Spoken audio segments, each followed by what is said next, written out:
Büyülü Orman Macerası.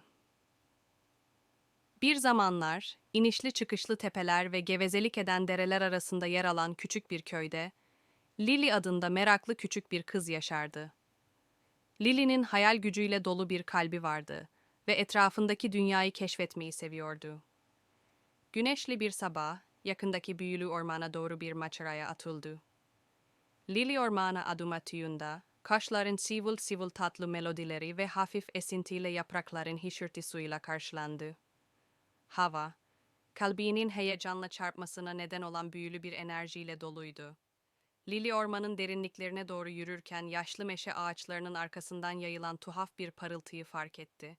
İlgisini çekerek yumuşak ışığı takip etti ve dost canlısı bir grup, orman canlısının toplandığı bir açıklığa rastladı.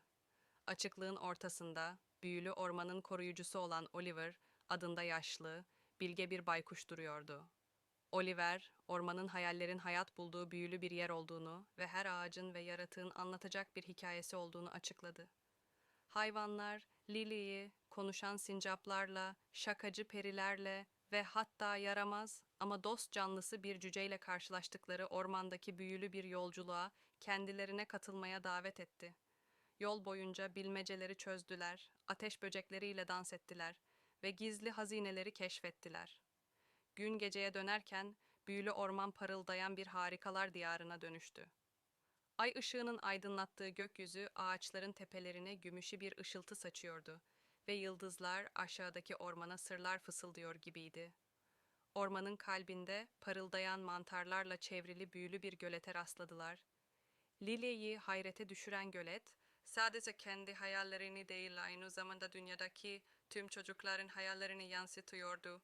Evrendeki kalpleri ve hayalleri birbirine bağlayan büyülü bir aynaydı. Lily minnettar bir kalple yeni keşfettiği arkadaşlarına bu büyüleyici macera için teşekkür etti.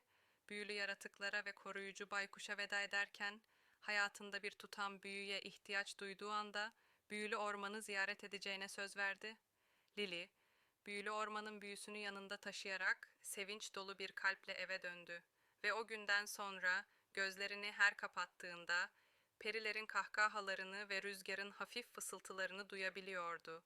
Bu ona ağaçların hemen ötesinde var olan büyüleyici dünyayı, keşfettiği büyülü günü hatırlatıyordu.